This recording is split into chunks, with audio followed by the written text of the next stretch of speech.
Hello, YouTubers, friends, compatriots, bootlickers, shills, desolations, arse, peasants, vassals.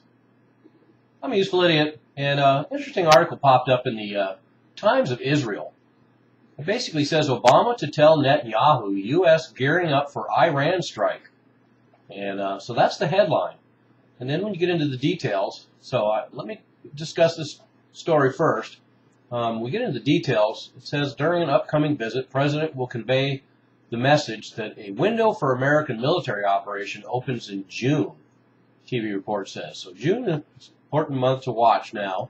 But the other interesting thing is that apparently it's going to be an American-only operation if it does occur.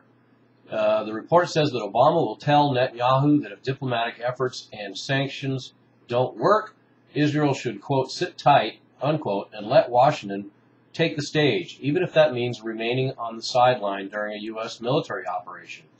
This is Channel 10 in Israel that reported this, and now the Times of Israel's picked up that story. So very, very interesting. Probably a good political move on Obama's part if he wants to go through with this operation on Iran. And when I speak so blasé about these kind of foreign policy excursions, I assure you I'm not detached, and I certainly don't support America's foreign policy in things like this. But I just try to be dry and objective when I present this stuff. So I just want to make that clear.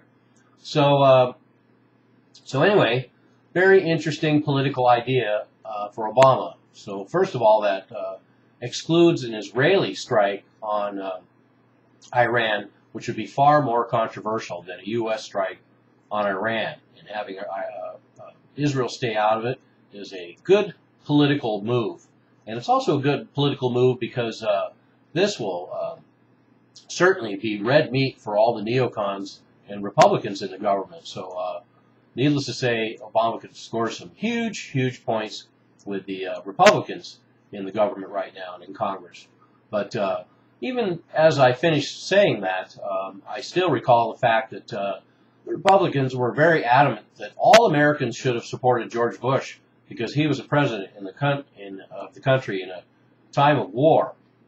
But of course, that only applies to when it's a Republican president, because now that it's a Democratic president, of course, it's your sacred duty, according to Republicans, not to support these wars.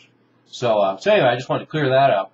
But the story goes on because now, today, there are meetings, high-level diplomatic talks going on in Kazakhstan, and they're going to try and once again work on this diplomatic solution. But there's so many elements about this story that are so deja vu. Another one is new Secretary of State John Kerry on Monday warned that the time limit for diplomatic solutions was running out.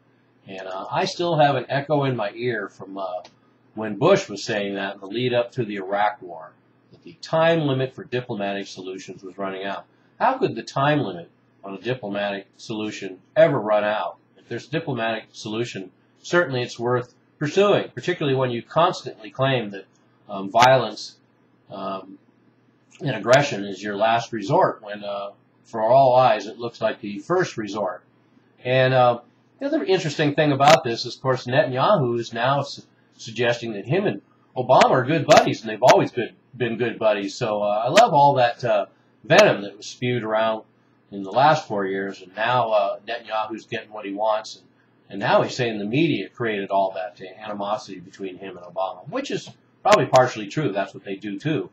But so when Obama's in Israel in March, he will be talking about the three topics: thwarting Iran's nuclear drive, Syrian instability, and making sure that the WMDs, weapons of mass destruction there, get controlled, and then the ongoing struggle between Israel and Palestine. And of course, those would be the three topics, because those have pretty much been the three topics for most of my lifetime, I'm sure.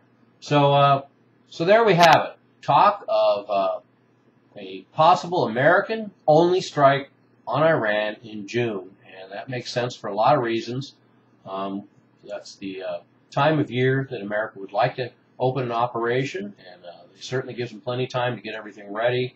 And the fact that Obama is visiting Israel in March certainly adds a little extra credibility to the story. So we'll see if this happens, but there you go, heads up. We might have an American-only strike on Iran in June.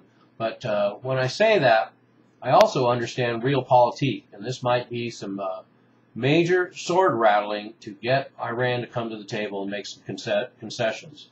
Because after all, these are politicians, and that's what they do. They're going to go out there and make these threats and hopefully get a better deal from Iran. And certainly in either case, I guess Obama would come out looking like some kind of hero if we avoided war with Iran. But that doesn't seem likely. So heads up, June, bombs away. I'm a useful idiot. Don't you be one too.